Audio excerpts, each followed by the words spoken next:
ఒక పార్టీ అధికార ప్రతినిధి హోదాలో ఉన్నప్పుడు రాజకీయపరమైనటువంటి స్టేట్మెంట్లు ఇవ్వచ్చు. అది భారతీయ జనతా పార్టీ విధానపరమైన నిర్ణయాన్ని విమర్శించవచ్చు కాంగ్రెస్లో ఉన్నప్పుడు, లేదా బీజేపీలో ఉన్నప్పుడు కాంగ్రెస్ పార్టీ గత పాలన వ్యవహారాలకు సంబంధించి విమర్శించవచ్చు. అది సహజ సిద్ధమైనటువంటి. అట్లా కాకుండా మధ్యలో వెళ్ళి క్రికెటర్ల జోలికి పోవడం ఎందుకు, లేకపోతే కనుక ధర్మం గురించి నోటికొచ్చినట్టు మాట్లాడడం ఎందుకు.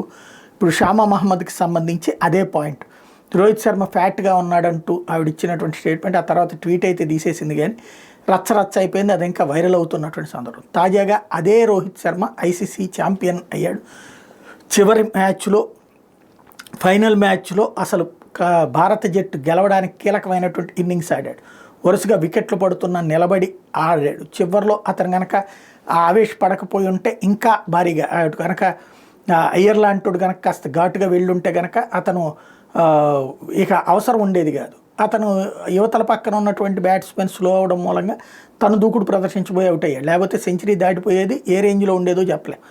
అయితే ఇప్పుడు రోహిత్ శర్మ బేస్ చేసుకుని ఇప్పుడు అందరూ ట్వీట్ చేస్తున్నారు. స్వయంగా ఆమెనే ట్యాగ్ చేస్తున్నటువంటి పరిస్థితి. ఇప్పుడు ఏమంటావు అన్నటువంటిది.